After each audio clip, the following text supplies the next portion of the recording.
Okay, let's get started. So it is my greatest pleasure today to introduce Sean Clouston, our speaker. Sean is associate professor in the Department of Family, Population, and Preventive Medicine at Stony Brook University. He received his PhD in sociology and socio-medical sciences from McGill University. Sean is a longitudinal life course epidemiologist who is interested in using algorithms to examine the role of long-term and chronic exposures in relation to aging-related outcomes in old age. He has a number of ongoing research projects. For instance, he helps to monitor the role of long-duration exposures at the World Trade Center on neurological health of respondents to the events following the September 11th attacks. A second line of his research seeks to examine social determinants of Alzheimer's disease and related dementia, using a novel method to algorithmically diagnose Alzheimer's disease. His work is also incorporated into a number of other research programs at Stony Brook University in the fields of psychiatry, psychology, and computer sciences. He is a PI of numerous R01 grants, many of them with a focus on cognition and ADRD. He has numerous publications in very wide field of journals, including Population and Development Review. And most recently, he's done also some work on COVID, where he looked into the analysis of wind speed and the outdoor transmission of COVID, which I found fascinating, actually. Well, it's a pleasure having you here, Sean, and please join me in welcoming Sean. Well, thank you. Thank you for the nice introduction. I don't give a lot of talks. They make me a little bit nervous, and so you may find me talking very quickly, and I'm also very tactile about things, especially data, and so I may touch the screen a lot, so just be aware. It was a nice introduction. I often give it my own introduction. Most of this isn't relevant, except for I actually would generally say that I actually really only do one thing, which is that I study social determinants of cognitive aging as a whole these days, and specifically within a bigger arc, which is studying social determinants and socioeconomic factors in disease and death. And so that's basically what I've been doing my whole career. And my World Trade Center work kind of fits within that because, of course, you're looking at political exposure and then the fallout. So it's nice that way. Anyway, I like to tie this together because I'll be talking a lot today about my work with Bruce and then overlapping it of late with my postdoctoral work and my work since, which is on cognitive functioning. As an overarching history, this is explaining some of that work. So I got into this as a health demographer, looking at changes in mortality and really cause-specific mortality over time. A lot of early work, especially in the fundamental cause space, kind of agglomerated all causes of death together and looked at all-cause mortality. And I said, well, that's not really what I'm interested in, as it turns out. I'm interested in more cause-specific stuff. And so we expanded on the fundamental cause theory in a lot of our work, looking at, and kind of wrapped it up in this paper here, building a temporal version of that theory, in essence. All right, so fundamental cause theory, what is it? It's a socio-medical theory. It talks about, it's really socio-medical history theory. That talks about how persistent socioeconomic inequalities are. There aren't a lot of other things where you can look basically at any time in history and find the same basic pattern, and across the globe and find a similar pattern, and then look, between countries and find a similar pattern. So we see this consistent pattern, and we've seen it for decades now. And so this paper kind of emerged to describe that and say, well, what are we seeing and why do we see this, At the time, there was a lot more focus on proximal risk factors and risk factor epidemiology. I'm not sure that focus has ever gone away. I do a lot of that work myself. And so this was about really taking a step back, which I think we're, interested in as sociologists.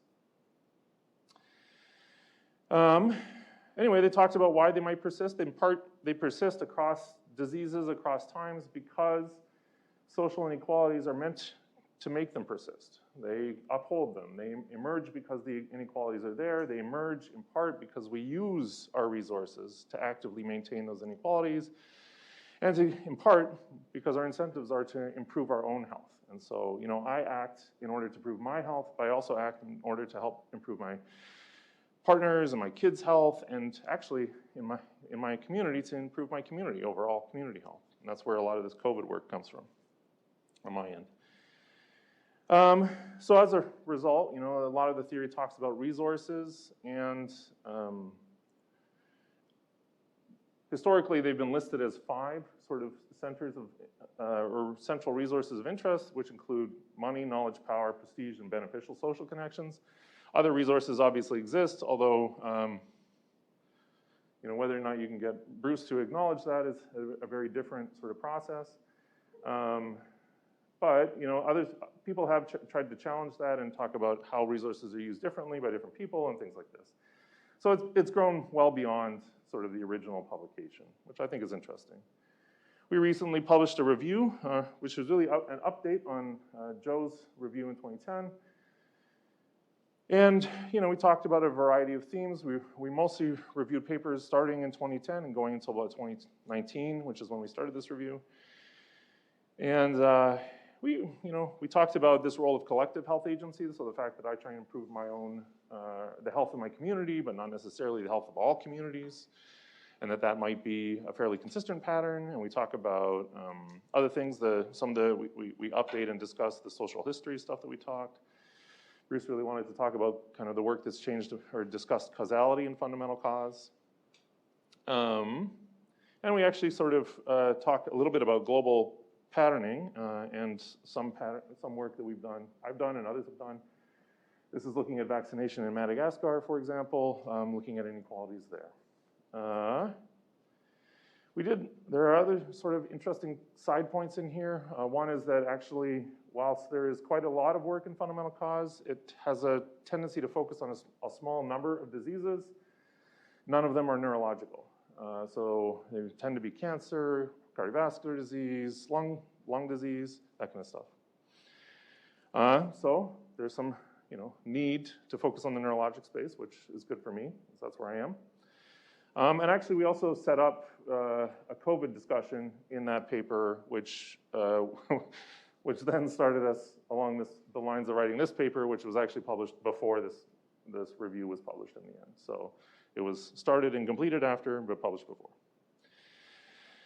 All right, so that sets you up for where I kind of got into this. I'm going to take a bit of a history of kind of how I have arrived at a relatively new question, because I think the history is interesting. So this comes from work that I did in 3 birth cohorts, one here in the US, Wisconsin longitudinal study, and then 2 in Britain, the National Study of Health and Development, the NSHD, and then the 58 follow-up, the National Child Development Study. And in this, what we did is pretty simple, actually. We looked at cognitive functioning in adolescence, and we matched it to cognitive functioning in old age. As it turns out, sociologists and psychologists have different predictions as to what's going to happen here, so this is just about sitting inside of that prediction and talking about what it means. Psychologists would say, as a whole, we would anticipate these lines would match up, and that we have a selection process. So when a person comes to school, we spend a lot of time figuring out if they can do a university degree, if they're able to do that. And in Britain, they do this a couple of different times. And we instruct people to take cognitive exams, which we call SATs here, or GREs, or whatever. And we pick the top scores, right?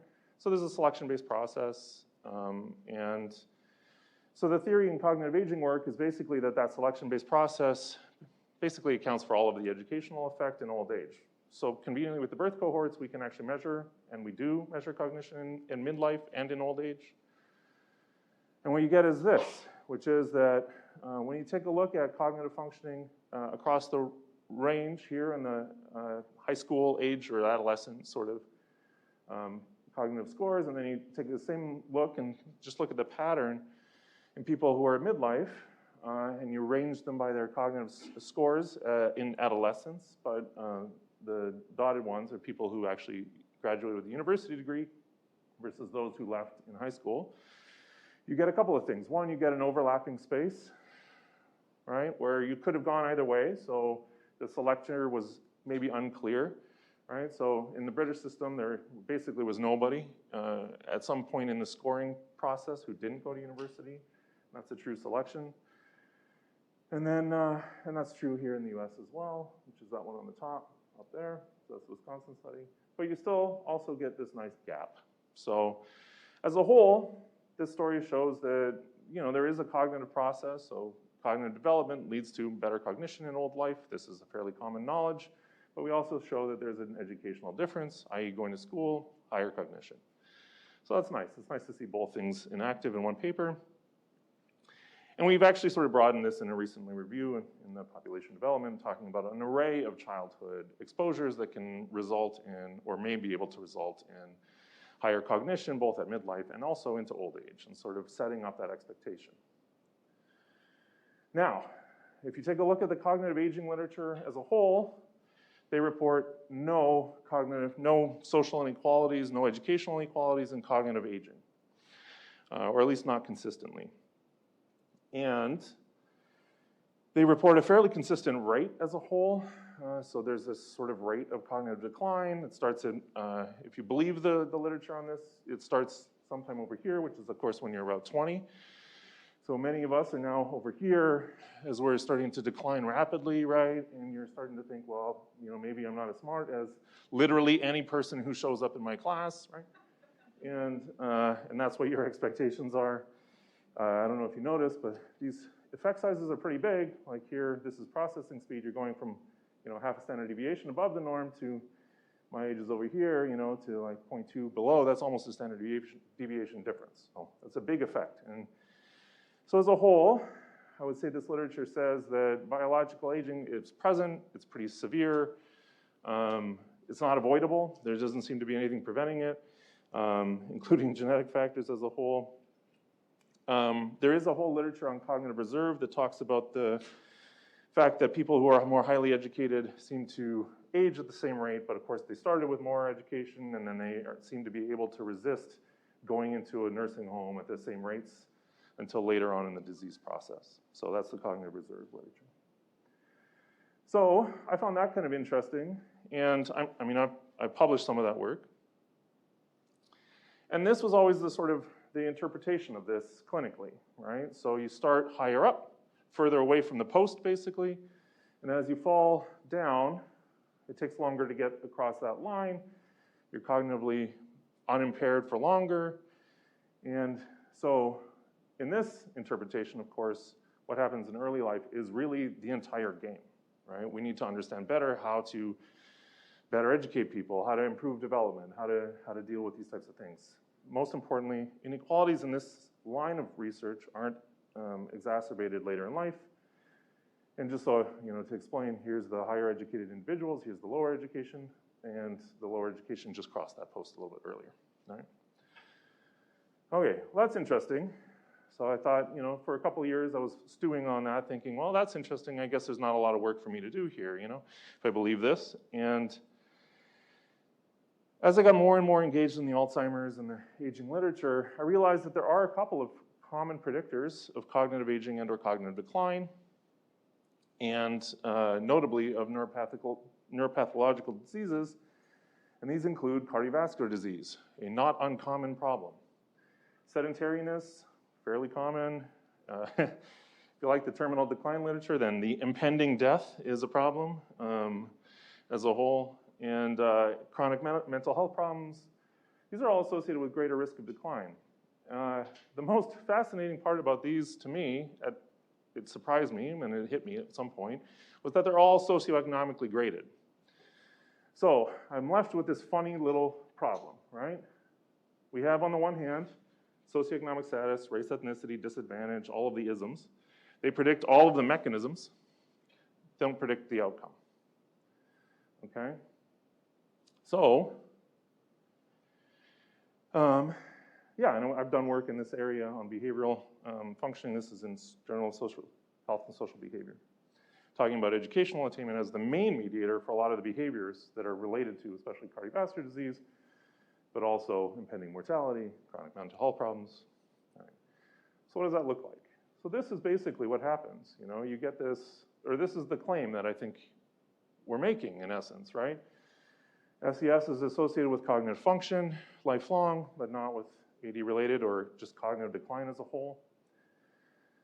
Except for we know that there's some established risk factors in here, and they're associated with AD related cognitive decline. So my trouble is that arrow. That arrow is implied as a causal arrow because of the other things that we know. And so as a fundamental cause person, I was just very confused. So my hypothesis was, well, it should be related with both of these things. There's just no way that it's not, all right? And if it's not, then I don't understand why not. And so this is where this now maze has left me. So I had a crisis of faith, as it were, and this got me moving down the methodological route. I tend to do that anyway, so it's not a huge surprise. But you know, this is where you start asking questions. So a lot of my history relies on diagnosis, clinical diagnosis, and administrative databases. So I thought, well, can we use this? The answer is no. I didn't think so, at the very least, right? So we know a couple things about dementia. I'll talk about them later. The biggest one is that most people with some sort of dementing illness are missed. Many of them die prior to being diagnosed because of accidents. So they're fairly uncommon diagnoses, and we know that. We know that that's true. So we could do other things. There are other things to do. We can monitor the risk of a research diagnosis, which is fairly common. So this would be, you know, creating a cutoff, like is done with mild cognitive impairment or dementia, and sort of monitor that. But as I've noted, that actually doesn't get you to the disease, and you know that's very far along in the process. And I'll describe that a little bit later. So here's the problem with diagnosis. All right, so dementia is drastically undercounted. When I say drastically, I mean 50 to 80% of all dementias are missed, right, before a person dies. So that's a problem. For a long time, it was also not the main cause of death. Of course, the main cause of death is often choking or falling down or something else, but the underlying causing death is the frailty and the weakness that comes with some of these cognitive disorders. Diagnosis requires an informant. An informant is part of your social network who knows who you are, knows what you look like, knows how you act, and has done that for decades.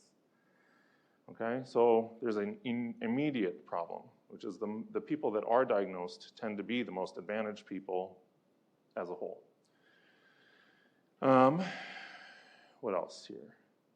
Right, you can wait for decades for that diagnosis to happen, even if you know what it is. And the wait times are longer for people who have higher cognition, because you start further away from the cutoffs.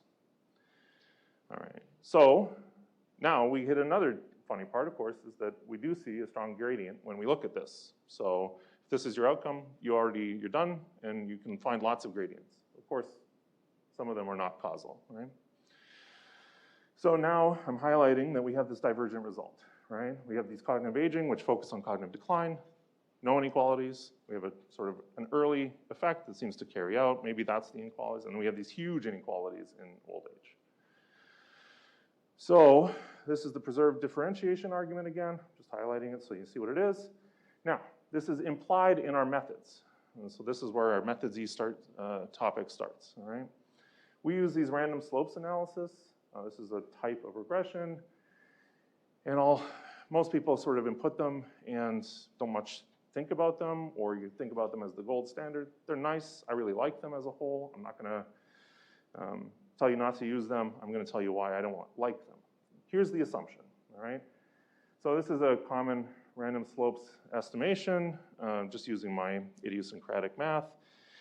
And over here, basically what you do in this is that you give each individual a slope, right? So you have individual 1, and we'll call them healthy agers. You know, if you're looking at sort of characterizing the trajectory, they seem to decline very slowly, if at all, and except for this whatever happened here, right? We have person 2, which seems to be, you know, changing a little bit faster. We have person 3, changing faster still, and then this like person here who looks like maybe they're dying, right? Okay, So that's what we're asked to do in this assumption, right? We've implied our preserved differentiation, we've put it into a model, and we have ourselves a random slopes model. We use that as our predictor. This is the insensitive predictor, okay? So that got me thinking as I was kind of wandering through some of my other studies, thinking about, well, what's the implications of these models if we start thinking about this as a mix of processes. We have on the one hand an aging process, which maybe happens for everybody, and on the other hand we have a neuropathological process, which happens for some people, right? It's not everybody, we know that for a fact. We know it's also mixed, so there's an Alzheimer's disease process, which accounts for about 40% of cognitive decline, and about 80% of cognitive impairment cases that show up at the clinic anyway. We also have vascular dementia, which for a long time, people said wasn't very common, or it's, often attributed to stroke. But actually, there's a lot of mixed dementia, as it turns out. And most people who die of Alzheimer's disease have a mixed dementia in the end. Vascularization is a part of the process. And then if you believe David Bennett's work anyway, there's about half of all cognitive decline we can't explain, even at old age, not using neuropathology. So there's a lot of variance here. Okay, so why does neuropathology matter? Well, as it turns out, we can diagnose neuropathology, and we often do clinically diagnose neuropathology, specifically by the reported rate of decline in cognition. So if you ask a doctor, how do you diagnose? The old way is, do you have a cognitive impairment, and are you over age 65? Then yes, you have Alzheimer's disease. These days, they ask a couple extra questions. Did this decline happen a little bit faster than normal? Did it happen over the course of a day or over the course of a couple of years? If you say, as an informant, you say, well, probably a couple of years, that's Alzheimer's. If you say a day, that's stroke. Okay, so that's the clinical diagnosis pre-imaging. Now with imaging, you can do other stuff, but that's the kind of generic side of things. And that gets you where you are now. Now, if you draw that into a paper, such as I did here, all right, this is what it looks like. You start, and everybody's basically the same, although they're bringing in their own baggage, all right? And then some people age healthily. They, age at a fairly constant rate. Some people maybe have a stroke, and then, as it turns out, we know that their cognition declines a bit. Some measures of cognition are more sensitive to this than others. It tends to affect your executive functioning and processing speed, but also it affects your episodic memory. And then if you look at Alzheimer's disease, it starts slower than stroke, and then it declines further and faster, or further overall. And it's pretty progressive. So you see this sort of thing happening here. Well, so now what I've told you is that you can see neuropathology in longitudinal studies, right? We can identify it. That took me a long time to think of, so it took me a while. And it's noisy, so there's that. I'm going to remind you, this actually, as it turns out in the neuropathological literature, we think that this accounts for about 50% of all cognitive decline. So that's extremely common as a whole. That got me thinking about what does it look like when it's something like that is common, and here's a couple of pictures. So this is out of the paper where we reported systematically no inequalities in cognition, educational, across a bunch of different cohorts. This is one of my IELTS studies. And as you can see, there is, as a whole, there's these sort of trajectories. I didn't break it out by education. You get gaps, but they basically show the same pattern. And some older cohorts, the rates of decline, if you use random slopes, are faster, and some of the younger ones, it's slower, okay? Well, you get that actually pretty consistently. This is one study by Charlie Hall showing acceleration using a random change point model for people who were diagnosed with dementia over here. Here's an amyloid study looking at the rate of amyloid accumulation, and as you can see, you get that same sort of acceleration. This is my very favorite study. It's a case study, actually, of 3 mystery writers, female mystery writers who are all British. They're all very prolific, so we have 3. We have P.D. James in the red. She just died a couple years ago now, I guess.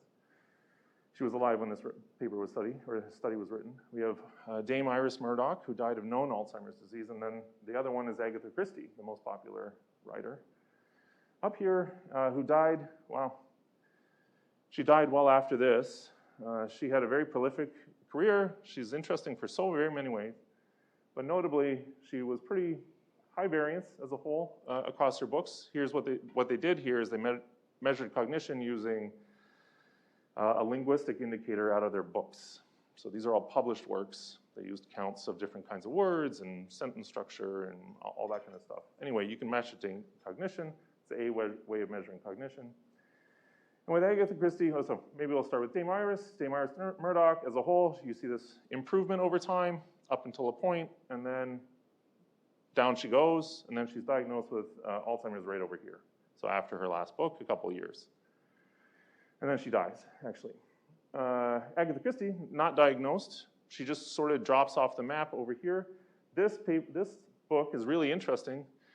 Agatha Christie, when she was writing, she would actually dictate everything into a little microphone. She would then send it out, they'd type it up, and then they'd publish it. She wouldn't let an editor edit it, so these are all just her descriptions of what she wanted to say. As you can see, there's a little bit more variance because no editor, right? And a little, maybe what looks like a little bit of a decline, and then it drops off. This is the only one book where they required an editor in order for it to be published. And then she drops out of the landscape. She goes and becomes a recluse and lives in her house, and then she dies a couple years later. Okay, so fascinating studies you can do with a little bit of things. So that raised an interpretational problem, which is I'm going to relay the old, our 4 characterizations. And as it turns out, we can easily identify one person that fits all of our aging trajectories, because if we just by moving our observational window, if we happen to catch them before they start experiencing Alzheimer's, we would call them healthy aging. And if we happen to catch them after, we would call them Alzheimer's disease. Or we might call them Alzheimer's disease. If you're interested, you can actually track this back for at least 200 people in an HRS sample. And one of 2 things has to happen. Either they experience an acceleration, or they are all IQ 300 when they're 20 years old. It's otherwise too fast. So I think they're probably not the IQ problem. I think it's just an acceleration issue. So we come up with a new theory. Our new theory is there is some change and acceleration that is picking up something, and our current method is not picking it up and is biased by all of this noise, right? We've introduced this noisy parameter that nobody's modeling. That parameter is this acceleration. And as it turns out, I'm actually interested in that parameter, that acceleration, because that's when I think the inequalities will emerge, if they do emerge. Okay, so there. That is what I'm interested in. Okay, so to start this off, I pulled public data from HRS. It's a big database. Conveniently has a huge time window and follows up regularly with people every 2 years.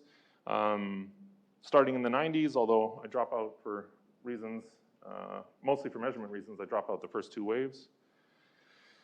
And yeah, and we have lots of data on all of these individuals, sometimes up to 22 years, 26 years, but yeah. Okay. I also, at some point, will show you results from ELSA and SHARE. I've used Tilde. I'm part of a big network that uses a variety of data. Okay. So my first thing, can I find people that look like they have Alzheimer's disease inside the HRS? The answer is sure. There's one. Okay.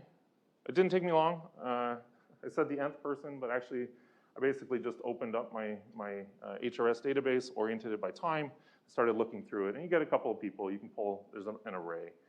But I like this trajectory, so I modified it a bit so it's not identifiable, but there you go. Okay. So this concerns me a lot because it wasn't hard to find, and it didn't take me long. And it has the look of something that is very concerning to me, right? Versus this other person who's actually exactly the same age, but doesn't have this Alzheimer's process. And so, like I say, we could easily say, well, this person is healthy aging, this person's not, and draw this like crazy line, but I don't think that crazy line really adjusts. So, now what? Well, the first thing I did was to see how bad the problem is, all right? So I trained a computer to go and find these people, and this is what we find. I basically put in the patterns I was interested in. I said, well, I'm interested in this Alzheimer's Z pattern, and I'm also interested in the stroke pattern. So we have a couple papers doing this. There's some interesting pieces of this. The first is you can definitely train your computer to do this. It's actually not that hard. It takes about 4 seconds per person, so the HRS as a database takes a little while. When you do this, you can identify people who report a diagnosis of dementia and or Alzheimer's disease. It's not great data in the HRS for that. They have self-reported, or the data I use is self-reported. And you can identify pretty high specificity. You get about 90% of the cases look like this, but you get a low sensitivity. Basically, you identify a ton of people that never report any diagnosis. Many of them die without any diagnosis. So that was great. We can find these people. They're fairly common. If we put their diagnosis as defined by this pattern recognition protocol in the model, we can reliably explain about half of all of the cognitive decline in the whole HRS, which is kind of fun. But that's, I think, part of the assumption of the pattern recognition. So I don't put a lot of stock into it. But I think it's interesting, and it's predictive. So actually, if you do it on the episodic memory, which is the only thing I used in the pattern recognition, it predicts what you're going to do in the orientation part of the test in the way that you would imagine. So people who have a stroke are disoriented, which is a fairly common feature of stroke. People who have the Alzheimer's pattern, you also find that they are more likely to be disoriented, especially over time. So that's great. We started matching it recently to blood-based biomarkers. We took a look at C-reactive protein, which is a marker of systemic inflammation, but also of neuroinflammation. And as it turns out, we predicted pretty well. This is the result from that paper, which is still forthcoming. That's EPUB, so it's out. You can go and read it. And what you get is, for most people, our neuropathological diagnosis using this method is associated with higher inflammation. And the more diagnoses that you get, so if I say you have a stroke, that's some inflammation. If I say you have Alzheimer's alone, that's more inflammation. And if I say you have both of those things seem to be feasible, then that's even more. And that matches up with kind of clinical matter. So we can do this. Sort of the end point of this work is we can definitely do this. It seems to be important. It's fairly common, and it predicts biomarkers. Of interest in this paper, we found that it didn't predict biomarkers to the same extent in people who are depressed, because there's a whole different process going on in the depressed people. So there are lots of problems with doing this. Highest among them, you cannot at all do it in people who are generalizable to the population, because you have to wait for 5 to 6 waves before you can even start, because you need that trajectory. There are ways to optimize this, so you could anchor it, i.e. you could watch people closely for a couple of years, do a bunch of testing, and then kind of switch over to the longer term monitoring process, so that you could adapt your studies to deal with it. So that's one big issue, but we didn't resolve that with the HRS. There are other issues.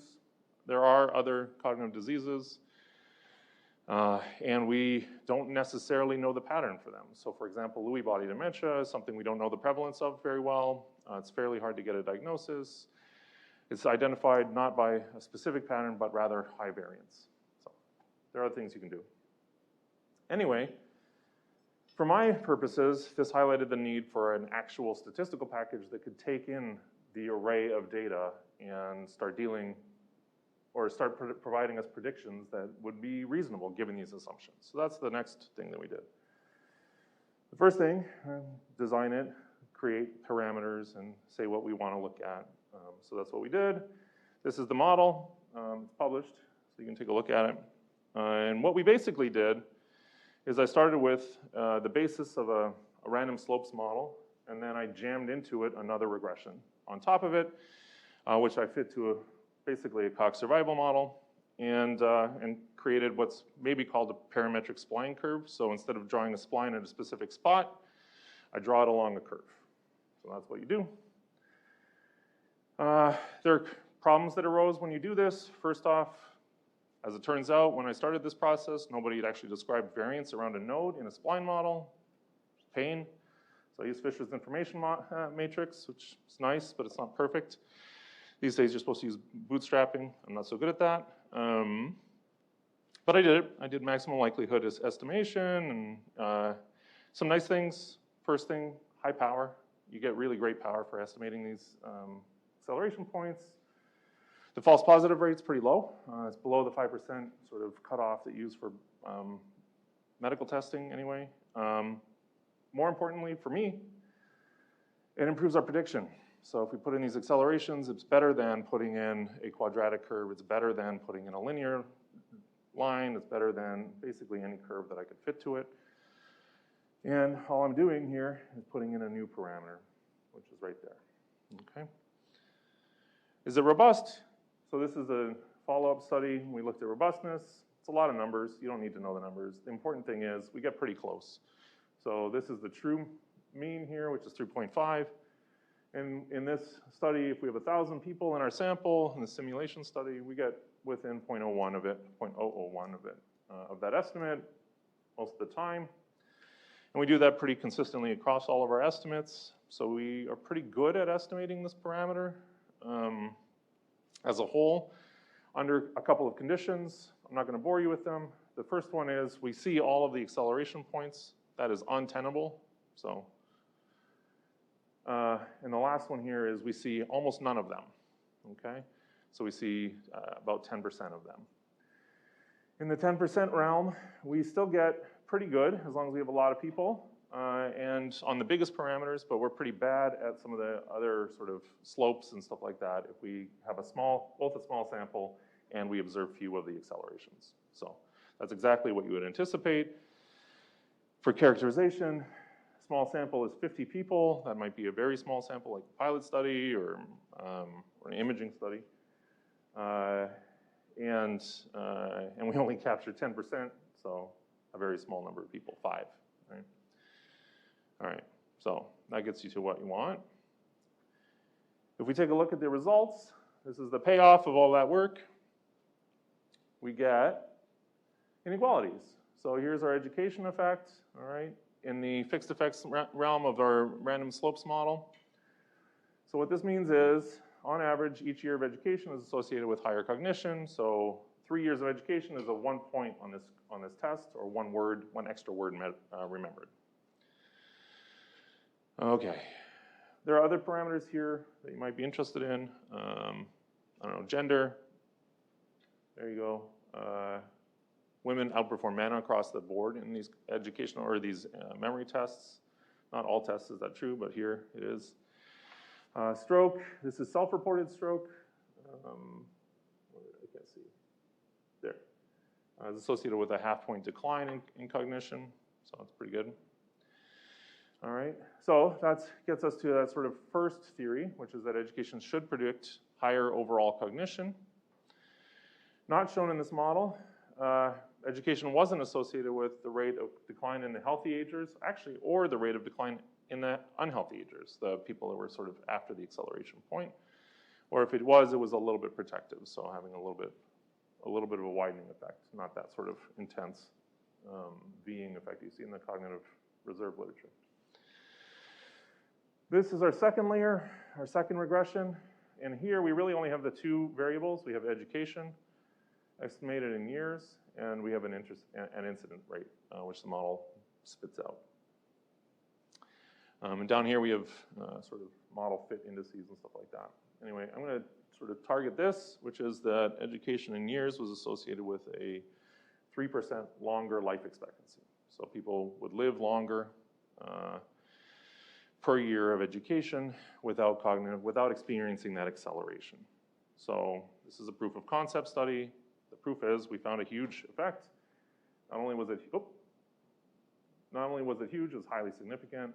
In fact, every number here is highly significant. It's an enormous sample. So we're overpowered to detect this in this sample, which means we can use smaller samples, which is nice too.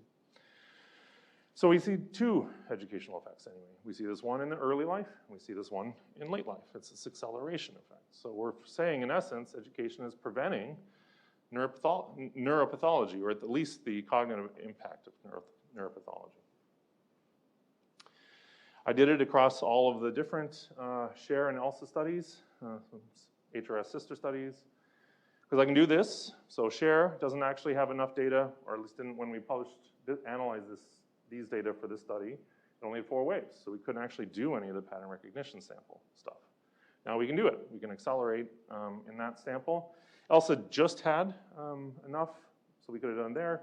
I also include the Netherlands. And what we get is basically some variation in it, but a consistent effect, such that education seems to be providing everybody some preventive aspects. So higher education across all of the countries was associated with significantly reduced onset of what looks like Alzheimer's disease.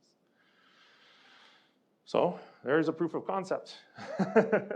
Now this arises a bunch of new problems. So as the reviewer noted, we didn't provide a package because I'm not a great coder. And so we needed a package, statistical package. So part of my process over the last couple of years has been to provide such a package, and we're in the middle of doing that still. We provided one, but we're building on it. So that's the first thing. Second thing, in this process, I coded my own optimization routine. It's not the best way to do it.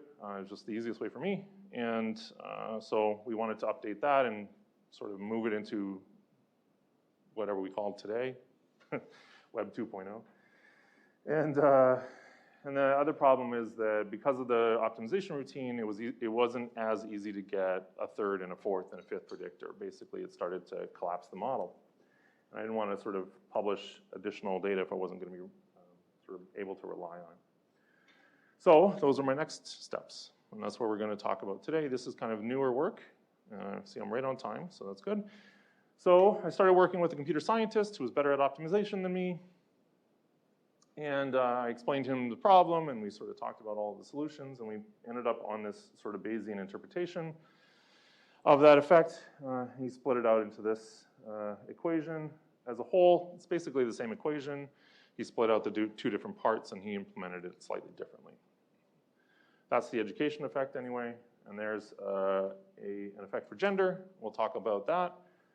And there's a race ethnicity effect as well. Here are the results. So the way that these are estimated is, or the way he put these into a graph,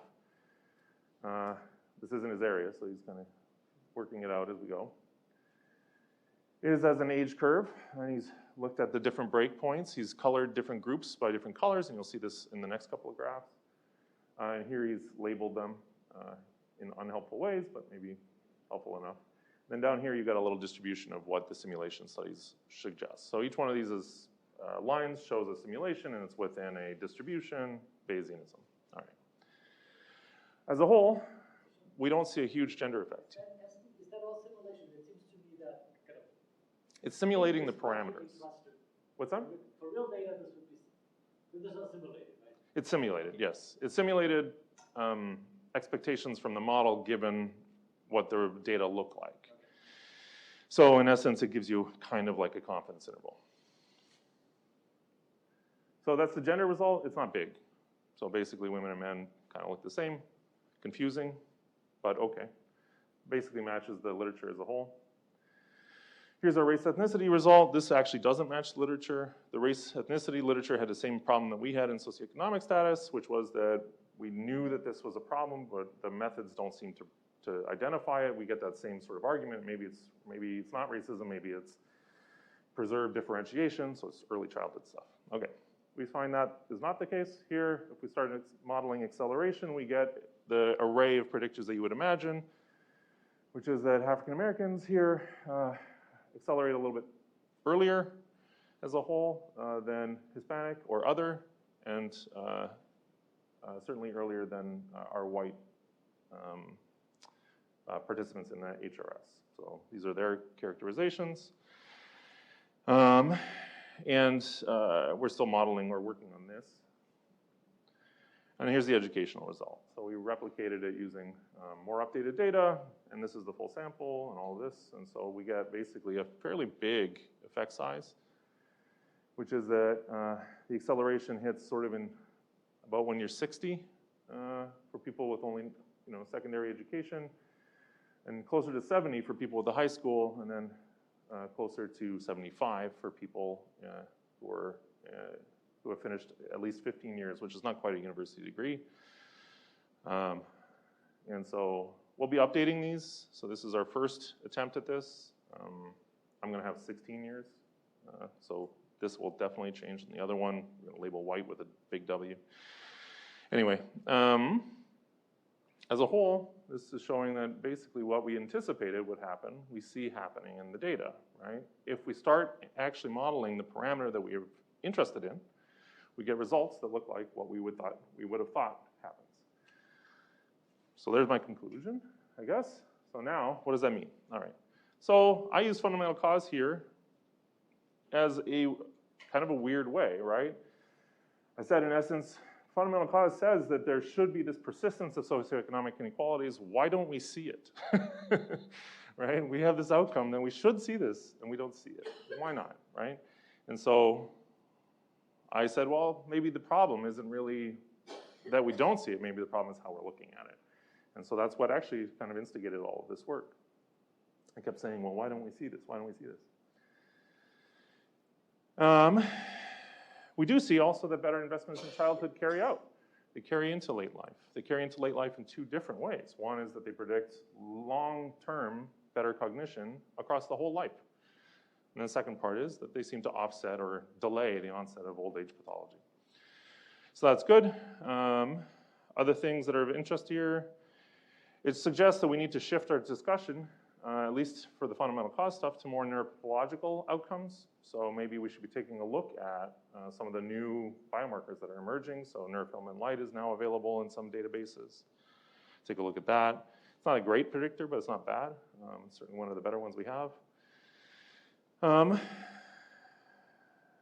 Yeah, and we're into this new space where we are able to identify something much earlier than we otherwise were, and reliably, at a point when we can still identify and sort of follow up with people and think about what's going on for them and think about what some of these predictors might be.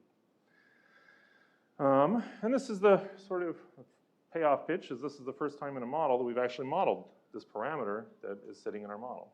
And that's kind of fun as a methodologist. So that was all because of this question that was raised by fundamental causes. I'm not sure that this study really implies much about the theory of fundamental cause, and so this is where I'm like always torn on these things, but there you go. It does talk to the power of fundamental cause in points. It improves our methods, so there's a ton of methodological improvements come out of this. Number one is that it fits better. We fit the data better, we fit the model better, we fit the experience of being an Alzheimer's patient better, so I like that all. I like those aspects. Some of our models can actually get rid of some of the other parameters in our model, so it makes it a little bit simpler. Random slopes actually turns out not to be as important if you start accounting for some of this acceleration, for example. And yeah, we're able to model the thing we like. These results suggest that the things that we're talking about, racism, socioeconomic status, poverty, do carry out into old age and do change our expectations of aging, right? We're more likely to have that Alzheimer's earlier in life. That's number one. Number two, we're more likely to have it. If it happens earlier in life, we get it more likely. We're more likely to survive to an age where we get that, right? It's the same sort of thing as the fertility maxim, you know, birth delayed is a birth forgone. This is the same kind of thing. If you delay Alzheimer's long enough, you don't get it. You die something else first, and that's your best possible outcome, right? So that's good. We also here, for the first time, identified the big racial ethnic disadvantage. And so we're trying to resolve that and see how big it is. And that'll allow us to start looking at some of the mechanisms for these processes, which I think is really important. So. The thing we didn't identify was a gender difference. And, you know, in the space of a sociologist, I kind of assumed there'd be some gender difference. From a health sociological point of view, I would have assumed that women were better off, because women are often better off, right? So if you look across an array of health outcomes, women tend to outperform men. Less and less with, you know, smoking at the very least, but you know, historically outperformed. These are all older people. I would assume that women would outperform men. We didn't find that. Why not? Well, I think there's a secondary, maybe countervailing force, which is worth talking about, which is that women experience an awful lot of other things, including gender-based violence, which is fairly uniquely situated. Comes with a lot of things that we know cause neurological diseases, including TBI. TBI is a very common disease or a common problem with domestic violence, okay, in particular, and it causes long-term effects, which we call post-traumatic stress disorder, which is a memory you carry with you the rest of life and causes all kinds of systemic responses. So this may also help explain one finding in the literature, which is that women as a whole have more tau in their brains when they're imaged, at the very least, in old age, as compared to men. So I think that might be what's going on, but it's worth sort of interrogating. So we have a study now looking at identifying gender-based measures of gender-based violence that aren't possibly biased. It's not reported in the HRS. Other possibilities. Well, there's lots of possibilities. So we can reliably identify these individuals. We can diagnose them ahead of time, which means that we have a diagnostic that could be relatively easily sort of implemented and can help to differentiate between diseases. The only problem is you got to do this all the time. And as it turns out, most people hate doing cognitive testing, so I don't think this is likely, although with the Medicare sort of advantage and having regular wellness checks, my hope is that we can. That'd be kind of nice. And that would help to destigmatize some of the disease and also identify other risk factors. And then some other possibilities is identifying other diseases for which we know very little about. So there's some of those types of things. I have lots of next steps. We've talked a bit about some of them. So one is to broaden the model. There's no reason I can't do this for stroke too and have a model that incorporates both. Just requires a person to code it, and then we'll get there. So that's my long-term goal. That will take a little while, I think.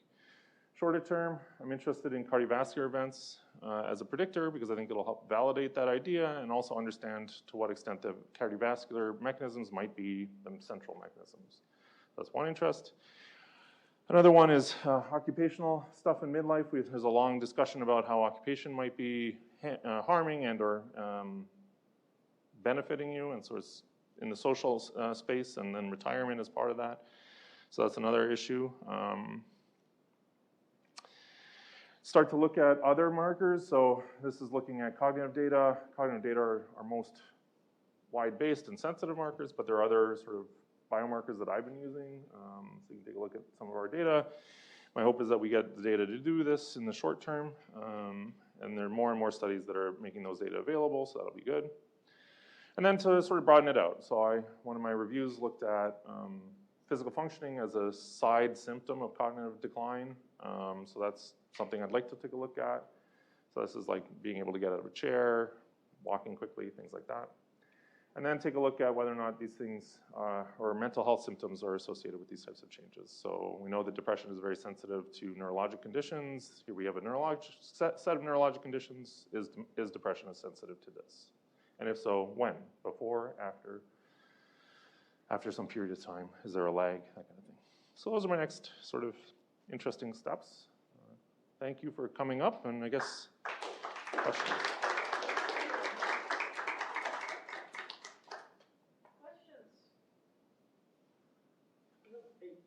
So I guess the prediction of this kink model is if you don't die, you basically will get to this kink, right? So you have some kind of gradual decline, and then kind of it hits you and it will go down. And the only thing that prevents you from ever getting to this is basically dying of something else.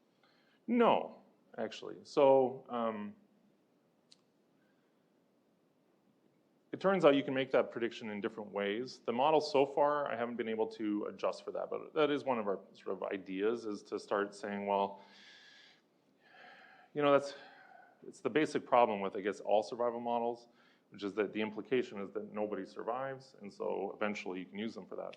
And we do use them for that, but that may not be the implication. Actually, the literature doesn't say that. It says only, you know, about 50% of people decline, and many of them decline just before the last year of life. And so, you know, the extent to which that is like Alzheimer's or more like just old age or death, that sort of impending death is, I think, up in the air. But anyway, the model implies that, but it is not required.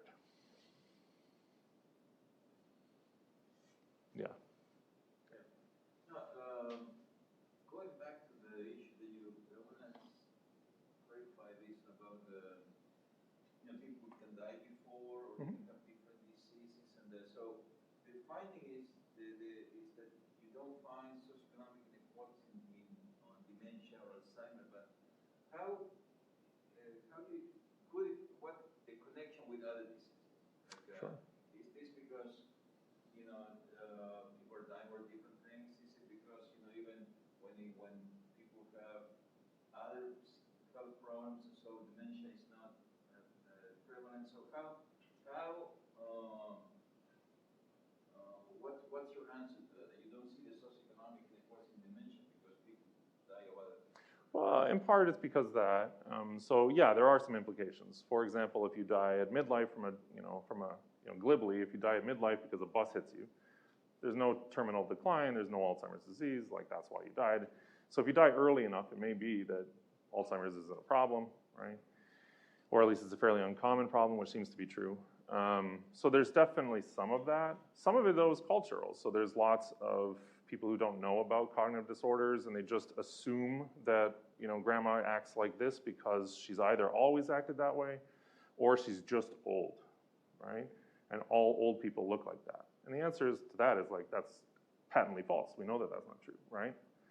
And so, but it's interpreted in that way. And so lots of people miss out on diagnosis because they just assume it's normal, and then that person dies, and they just died. They're old, they died. What's the big deal, right? So I think, which, jives with some sort of cultural expectations. Certainly when I was a kid, that was fairly common. I think it's waving out now, but it's different. So there's that part. And then some of it's pattern of disease. If you are getting some diseases, they're less likely to include the types of diseases that cause or seem to precipitate Alzheimer's. So the more likely you are to die from cardiovascular disease, the more likely you are to get Alzheimer's. And this is, if you're dying of something like colorectal cancer at midlife, you're not getting that same pattern. So there is some overlap there. But also, I think we're just not sensitive to the same processes in different populations, and our models certainly are not. And so I think that we need to be a little bit more sensitive to the range of sort of stuff that gets packed in there.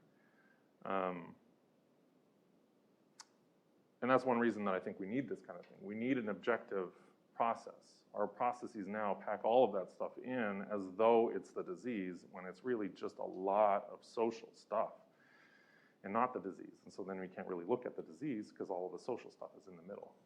So, sure. I like the fact that you're sort of modeling the point where you get, so you're basically modeling incidence. Mm-hmm. That's the goal, yeah. But what about the rate of decline? I mean, it looks like your lines were parallel. Mm-hmm. And so there's also the question, is the rate of decline the same? As does, how does the incidence rate change, but how does the rate of decline? Yeah, sure. So when you take a look at them, the rates of decline do seem to differ, but there's a lot of bias that comes around from it. So one of the problems you have with episodic memory is a floor and a ceiling effect, really. And so if you start lower down, the decline looks slower. Right, exactly. And That's so, the problem. And so you see, and different people have different, like, racial disparities and educational disparities. they'll start closer. At the same age, they're not at the same level of commitment. No, yeah. And that becomes the problem when you try to look at the decline. See how much you can match them to the same initial level. So that's the goal, right? So our model does match them at their initial level and then accelerates them irrespective of that, in essence. And it fits the best acceleration irrespective of what level they happen to be at. So it actually isn't sensitive to that start level to the same extent. If they start very low down, sort of in the bottom quartile, we get a little bit of funny results, especially down there, because you can't identify. There's nowhere to go, basically. And so there are some of the efforts seem to be a little bit less sensitive, which means you need more statistical power to identify those acceleration points. But if you kind of fit them within the model, that actually the statistical model doesn't seem to be particularly biased by it. At that point, you say that every group has to say decline. We make that assumption, yeah. That's what you say. Well, we make the assumption that that's true, and we take a look at. It would be good to be to look at it. What we've so far found is that it doesn't differ by the social stuff that we have. So like education, when we looked at it, we got a slight bend out of it, but not so much. And so we weren't able to predict it, but yeah. Yeah, and so what we're trying to model is the incidence without the diagnosis. So, and we seem to be able to do that at the very least, which was important. And I think you had a question? Maybe more. Yeah, I was just curious, elaborating on this issue of mortality selection. I was Mhm. curious about your coefficients for your birth, which were negative. For you where? So the year of birth coefficient were negative, which Yeah. implied that more recent birth cohorts had a higher incidence, decline. Mm-hmm.